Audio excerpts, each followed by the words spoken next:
Pre-sale buyers are getting screwed. As many of these buyers are now nearing completion, many of them can no longer complete on it, or even worse, they're losing their initial deposit that they had paid to the developer. In today's video, I'm going to walk you through 3 real case studies that I've come across my desk. Let's dive in. Welcome to my channel. I'm Gary Dhindsa, and my only ask is if you find content like this valuable, please go ahead and hit the like button and subscribe button. And if you want to book a meeting with my team and I, all you have to do is click the first link in the description below. Let's dive in. Let's start here about where it started. In 2021, 2022, and 2023, we saw a lot of people buying pre-sale condos or townhomes with the initial intent of flipping them once they got closer to completion or making a quick buck. But this is what's changed since then. We've seen interest rates go up 11 times, and over the last year, yes, interest rates have come down, where Bank of Canada's overnight rate is at 2.25%. Interest rates now are close to 4% versus 1.5 or 1.8%. The second circumstances might be that people lost their jobs, or there's been a change in their personal lives where they can no longer complete on it or even afford to close on it. Or another common thing that we're seeing is these people paid these premiums for these condos or townhomes in 2021 or 2022, and now as they go to get a mortgage, the appraisals are coming in a lot lower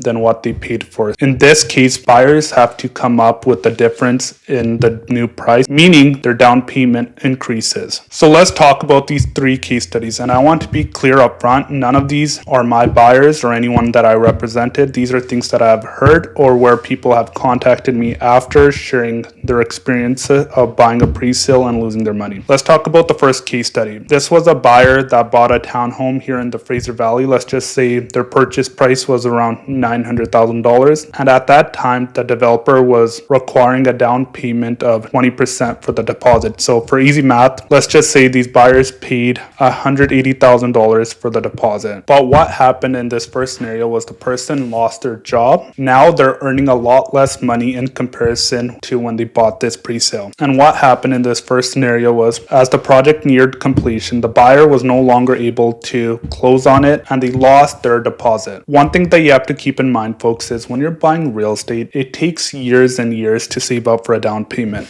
And when people lose money through pre-sales or bad investments, that leaves a very sour taste in their mouth. The second one is this person bought a pre-sale condo here in the Fraser Valley. Same thing, and the attention here was, I'll buy this, and as we get closer to completion or after a few years, I'll flip it because real estate only goes up, right? That's the part where a lot of people don't understand. Real estate doesn't always go up. There's market changes where prices come down, and if you don't have the right mindset of holding on to real estate for a minimum of 8 to 10 years, this is where you lose money. So in this circumstances, the person was thinking about either flipping it or, worst case scenario, they would turn it into an investment property. Since then, the prices for condos have gone lower and rent prices have come down. And here's the reason why. They weren't able to close on it, and even if they tried to close on it, they wouldn't be able to carry the monthly mortgage payments. And even if this unit was rented out, they would be paying out of pocket for the difference for the more monthly mortgage, strata fees, and the carry-on costs. Let's move on to the third case study. This couple, as they were nearing retirement, bought a pre-sale condo with the intentions of downsizing into it. And they bought this unit directly from the developer's team, so they had no ideas about how the contract of purchase and sale worked, what their rights were, and what their options might be for even downsizing. So again, in this third scenario, life circumstances changed and this person wasn't able to close on it. And what they learned was they weren't able to assign it or even list it on the MLS. And even worse, they lost their deposit. The thing is, folks, these are one of the worst phone calls I get from people asking or saying, hey, I bought this pre-sale a couple of years ago through someone else or through the developer's team. And as we near completion now, I'm no longer able to close on it, or I don't know what my options are. Can you help me?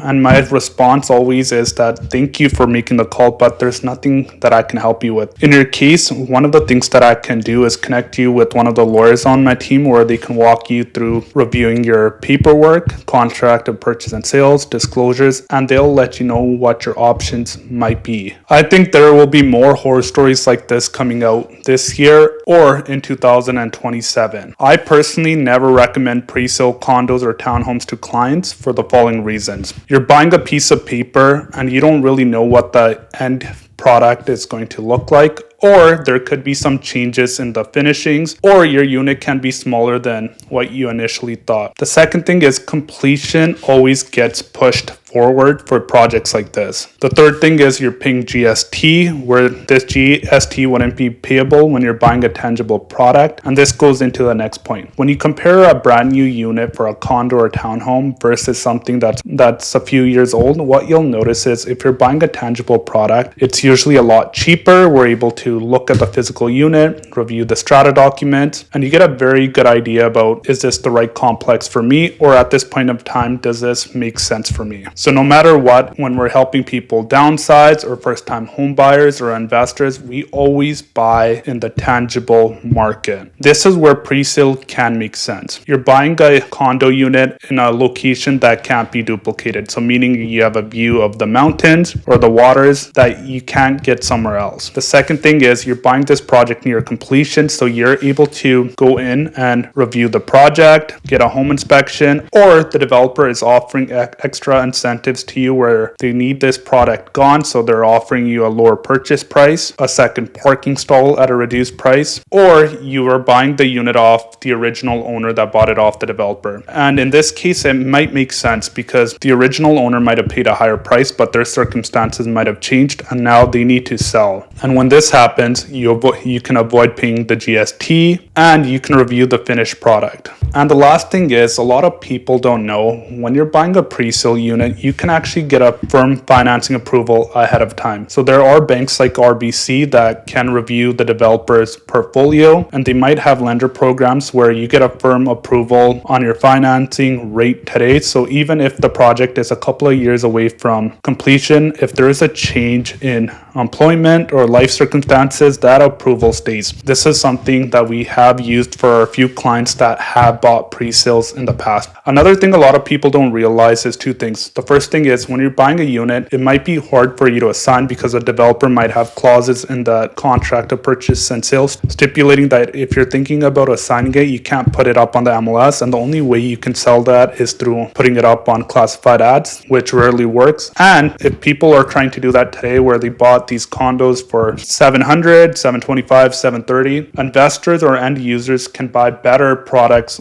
that already exist on the market. The second thing a lot of people don't realize is if you close out on one of these projects and you don't live in it for a year, you might be required to pay a second set of GST. Another horror story that I just heard this week was I was talking to a townhome owner here in the Fraser Valley. This is a complex, let's just say 25 to 30 years old, and the original strata council kept delaying major projects. So now, long story short, the owners are on the hook for a special levy that could be approximately $100,000 per owner for things like the roof, replacement of the exterior, windows, balcony, and the list goes on. And this owner was telling me there were a few owners that bought in this complex recently and they had no ideas that these repairs were going up. And the main reason why, folks, is they were working with the wrong realtor or they got bad counsel. And the same thing goes with pre-sale. If you are someone that is considering buying a pre-sale unit, condo, or townhome, or even a tangible product, you want to make sure you work with the right team that has the right experience. You want to work with a realtor like myself that will help review the contract of purchase and sale for you, the disclosures, and if needed, we might be able to get you a financing approval for the pre-sale if it makes sense in the few circumstances we talked about ahead of time. Where people make money instead of losing it in real estate is they hold on to real estate for the long term. They have a long-term holding window of holding on to the property for a minimum of 8 to 10 years. So they buy a 1-bed or 2-bed condo, townhome, or detached home for the long term. And if you are someone that is thinking about buying an investment property, always look at what's out there in the tangible market. The third thing is the principal residence exemption. That doesn't get talked about enough here in Canada.